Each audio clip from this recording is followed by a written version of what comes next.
Well, hello, we're going to do a still life today of avocado, a lime, and a red pepper. I think I'm going to make guacamole later.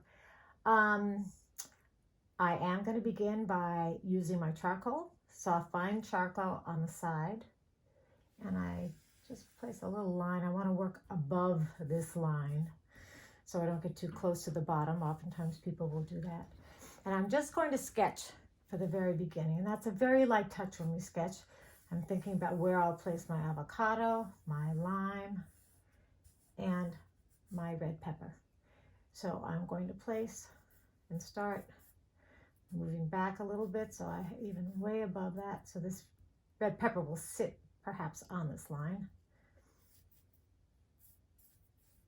And I'm just pulling the charcoal. I'm not drawing hard. When you draw, there's a light touch and a hard touch. We're using a very light touch.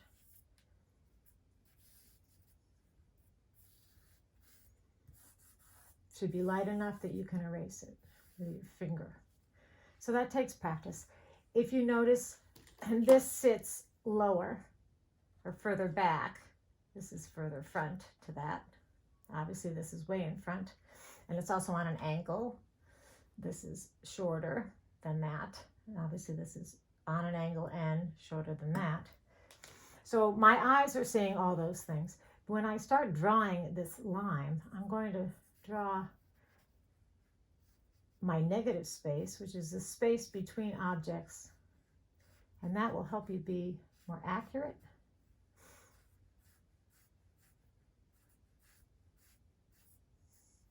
I'm working on toned brown paper.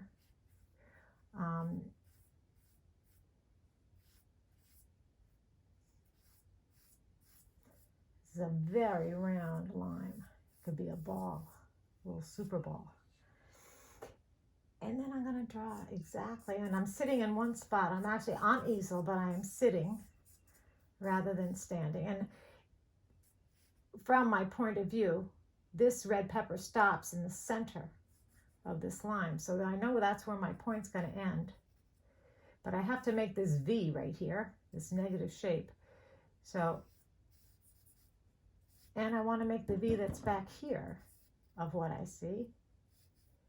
And that helps me place accurately with proper perspective. That's my point of view, what I'm seeing and what I'm going to draw.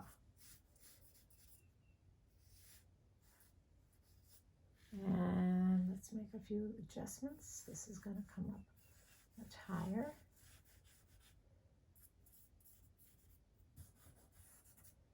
That's a little better.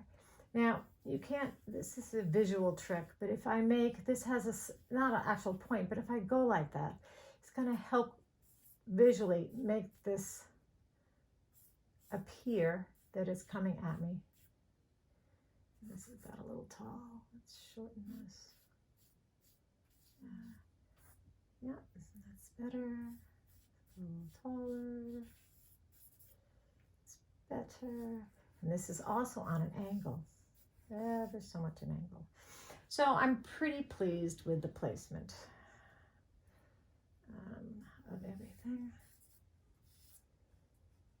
And my triangles, this has a, okay, and away we go. I'm going to draw quickly. I'll speak a little less. I work left from right. If you're a left-hander, you might want to work right to left. It might be easier. Whatever is easier and feels good. This is all about enjoyment. Notice the direction of my strokes. I want this to look concave. This is a series of cross-hatching. If I was willy-nilly in how I put these strokes in, it would not give the illusion that this is round and that it's three-dimensional and it's coming at me. So it's important rather, that you take your time. All of the strokes would come from here. See that? And as I build up my color, it's starting to take form, shape, and volume. Isn't that neat? So rather than just color it in, we're taking our time, we're building up the color. As I get a little more certain of where I'm going, I'll add a little more pressure on my charcoal. If you're using a pencil, use a number 2 pencil. You would hold it like a conductor, as I am, rather than as you were writing a letter.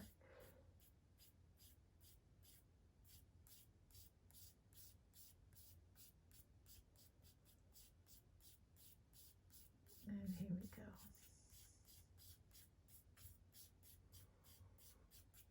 Okay, so I'm going to leave that where it is. We're going to move on to our lime. It's darker from behind.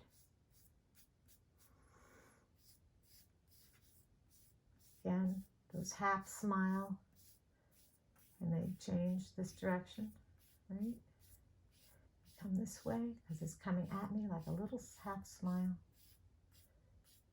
And then up this way.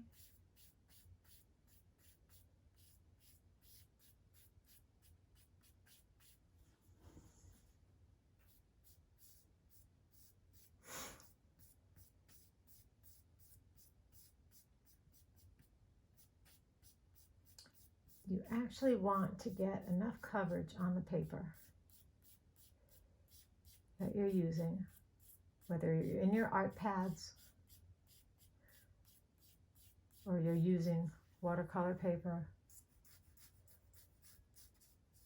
So when we use our kneaded eraser, we can remove color and get our line, shape, and form and sense of darks and lights.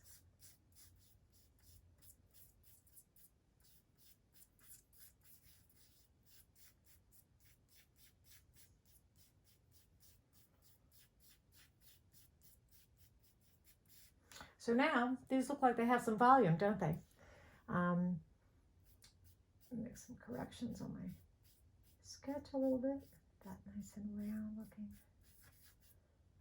It really looks like a ball. It's so funny.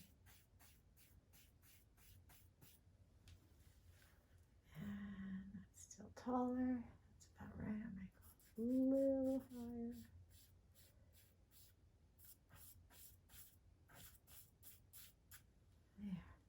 There. Now at this point, I could leave it like this. I would definitely add some shadows, but I have not established my darks and lights. And that's really what drawing is all about.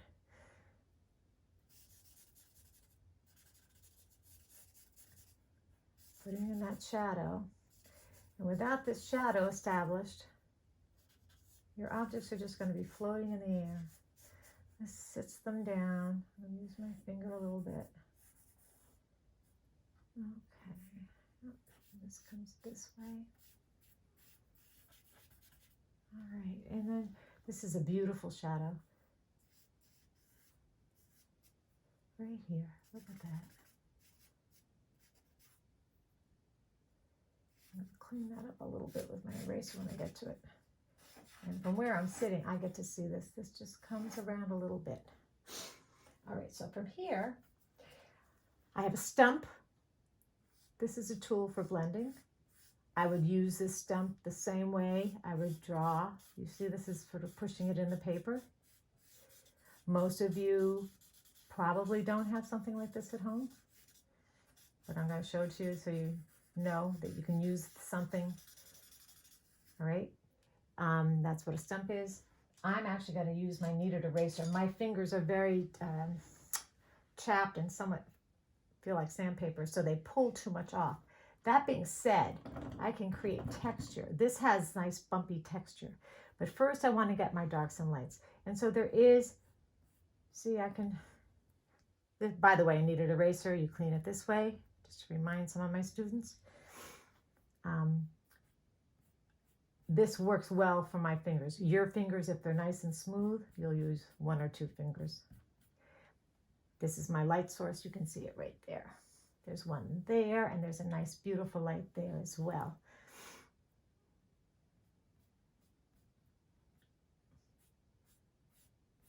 Again, those strokes, you want it. It's almost as if it's water, just spills over. The light spills over. It's a beautiful thing. Now I've pulled off a little too much from my perspective, so I'm going to throw some of that dark and light back in. The same way with the cross hatching. Yeah.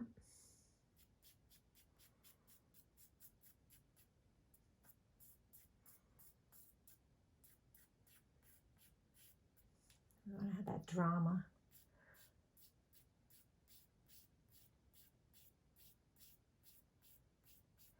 And so this is what drawing in charcoal, and if you were in pastel, the technique would be the same, only we would be using color, and we will get to that at some later lessons. Maybe put a little texture back in here, because this avocado is nubby. It's not smooth to the touch like a teacup.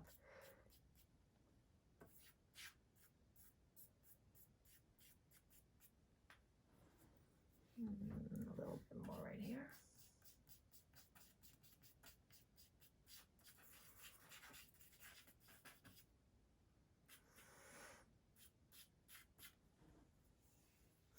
And then we'll move over to this one. And I'm just going to pull this a little bit. Really, it's kind of fun how it comes to life. You see that? Right.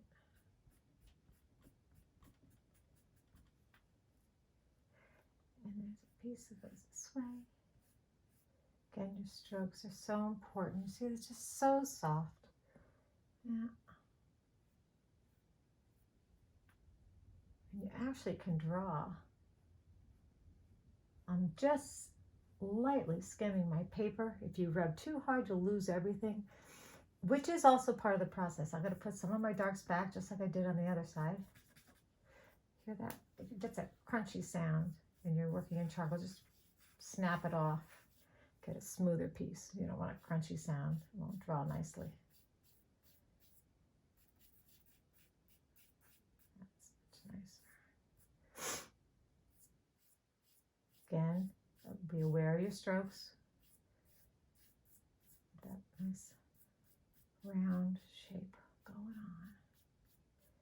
Nice soft edge.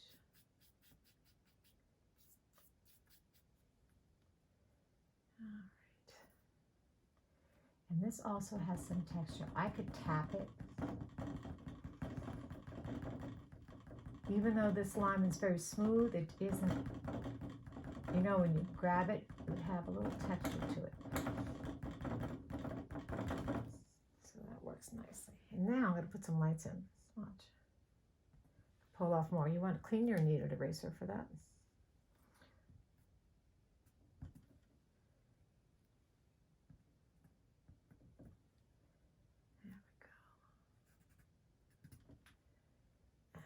A little on the nub. That's better.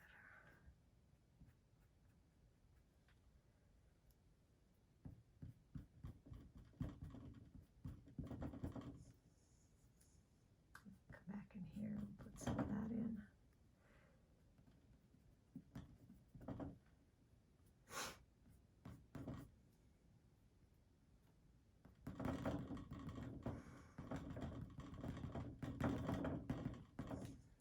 Nicer, a little more texture. And now we get to this. So I want to blend this a little bit, and I'm going to blend this again in my circular. Those strokes are important.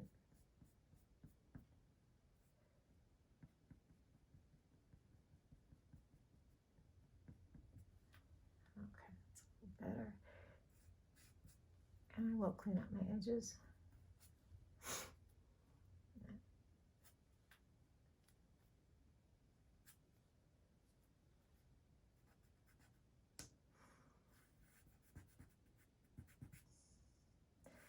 Cleaning that shadow up a little bit more, and now put some of that light in. You will have to clean your eraser each time you use it or knead it, so it works for you. Otherwise, it won't pull off. There's a little ridge here. I want to add that ridge. See that? And a little light on top here.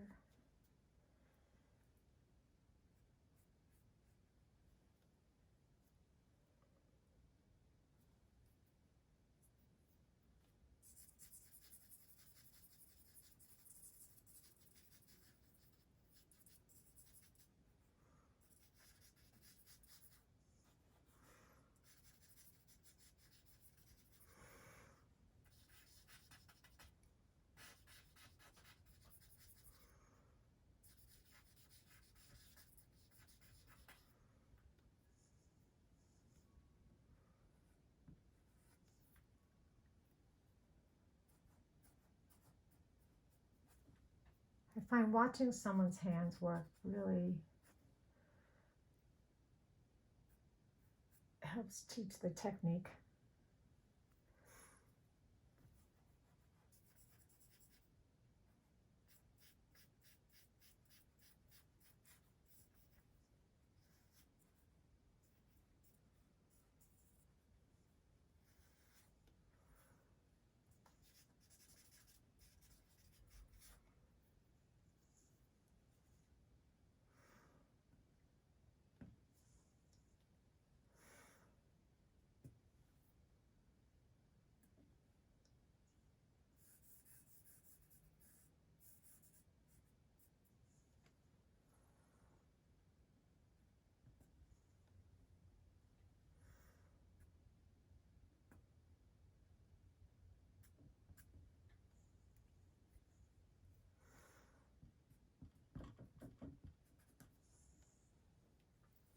Okay.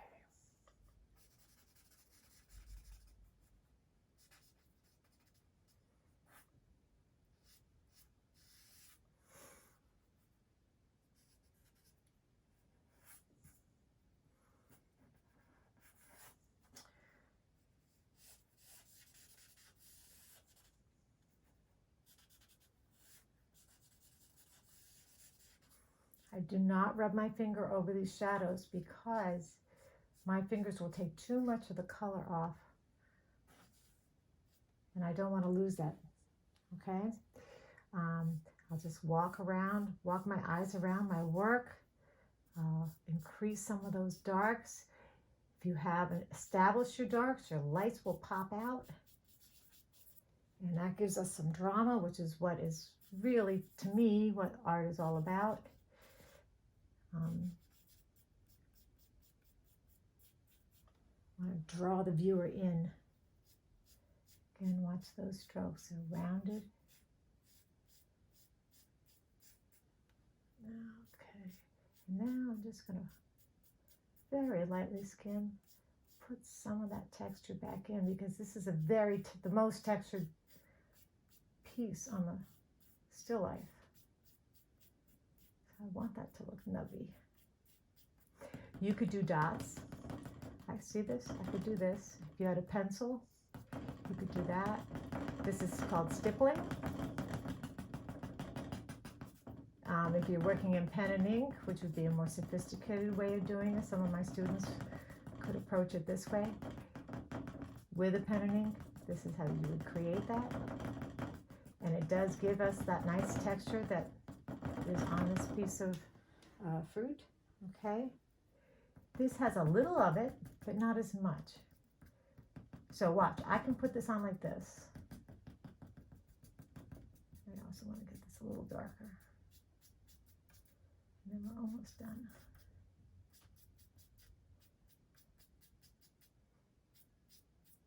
Notice those, there's a little bit of darkness right here, shadow.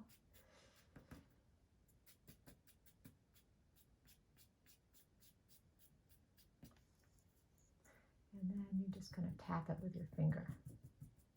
And if your finger is too smooth, you can use a kneaded eraser or even a piece of paper towel wrapped around your finger. That's a little better. And now get a little more light. This way, my light's going to show up more.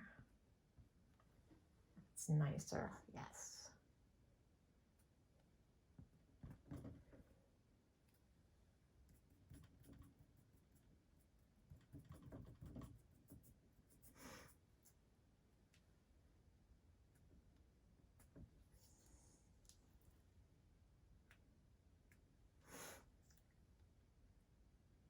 There are all different kinds of artists in the world.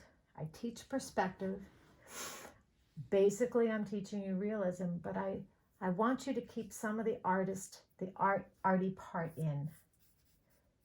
I don't want your work to look like it was a photograph. I respect artists that are capable of doing that. But I don't want you to, number one, put that kind of pressure on yourself. And I also want you to interpret a little bit from an artistic point of view, what you're seeing. So it doesn't look like a photograph. So it looks uniquely to you, your interpretation, your story, what you saw.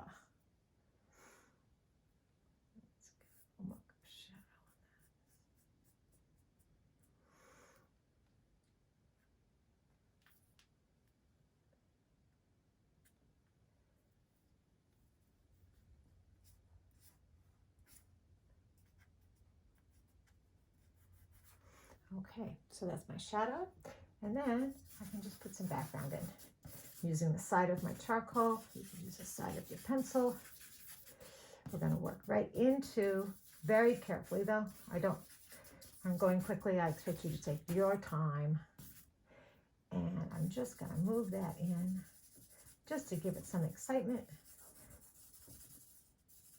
If you lose a little something in the process, in your figure or your still life, you can always put it back, but this makes it a little more exciting, right? We don't want to create a halo. We want this to come right in.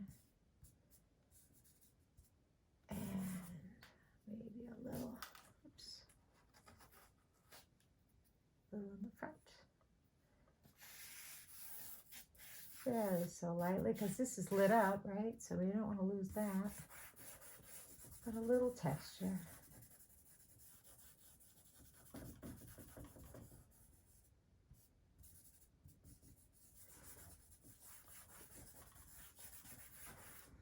And I'm pretty happy, and I would sign it. There we go. It's a wrap. Welcome to Dragonfly Art Studio. Bye.